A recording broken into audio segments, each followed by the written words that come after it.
సోదరి మణులారా, సోదరులారా, మీ అందరికీ కూడా ఇన్ని రోజులు మా తరఫున ప్రచారం చేసి మాకు ఆశీస్సులు అందించి ప్రతి ఇంటికి తిరిగిన మీ అందరికీ కూడా చేతులెత్తి నమస్కరిస్తూ మీరందరూ కూడా ఒక్కటి ఆలోచించాలి.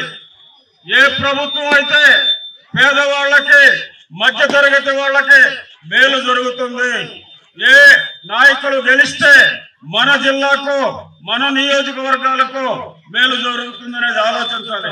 చంద్రబాబు నాయుడు చూశారు, అదేవిధంగా 5 సంవత్సరాలు మన జగన్మోహన్ రెడ్డి గారిని చూశారు.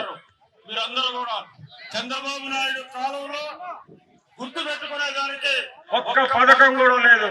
ఈ రోజు జగన్మోహన్ రెడ్డి గారి పేరు చెప్తే 10-15 పథకాలు చిన్నపిల్లల నుంచి ముసలి వాళ్ళ వరకు చెప్పే పరిస్థితి ఉంది. అదేవిధంగా రాజశేఖర రెడ్డి గారి పేరు చెప్తే 4-5 పథకాలు గుర్తుకొస్తాయి.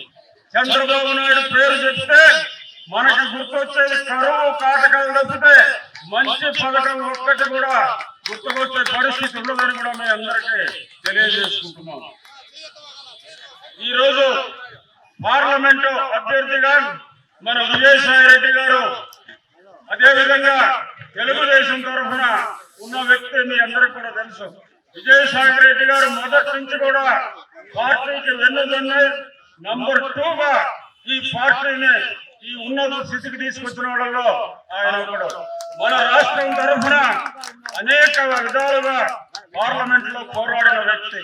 అవతల వ్యక్తిని చూస్తే ఆయన రాజ్యసభ సభ్యత్వం వైఎస్ఆర్సీపీలో అనుభవించాడు. మళ్ళా ఆయనకి పార్లమెంట్ టికెట్ కూడా ఇచ్చారు. ఆయన సతీమణికి 2 సార్లు టీటీడీ మెంబర్షిప్ ఇచ్చారు. కేవలం నెల్లూరు పట్టణంలో ఒక ముస్లిం వ్యక్తికి టికెట్ ఇచ్చారని. ఇంకొకటి, నన్ను చూడండి, శ్రీధర్ రెడ్డి గారిని చూడండి, నేను చేసిన అభివృద్ధి చూడండి, ఆయన చేసిన అభివృద్ధి చూడండి, ఆయన చేసిన అరాచకాలు చూడండి, మేము చేసిన అభివృద్ధి గతంలో ఎక్కడున్నా కూడా అన్ని విధాల ఆ ప్రాంతాలను అభివృద్ధి చేశాం. ఇన్ని విధాలుగా మీకు మేలు జరిగే ప్రభుత్వాన్ని మీరందరూ కూడా ఎన్నుకోవాల్సిన ఆవశ్యకత ఉంది.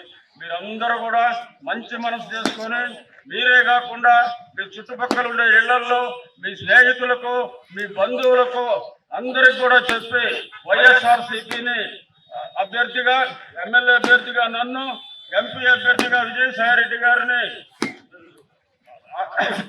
మన ఫ్యాన్ గుర్తుపై ఓటేసి అత్యధిక మెజారిటీతో గెలిపించవలసిందిగా మిమ్మల్ని అందరినీ ప్రార్థిస్తూ సెలవు తీసుకుంటున్నాం. జై జగన్, జై జగన్, జై జగన్.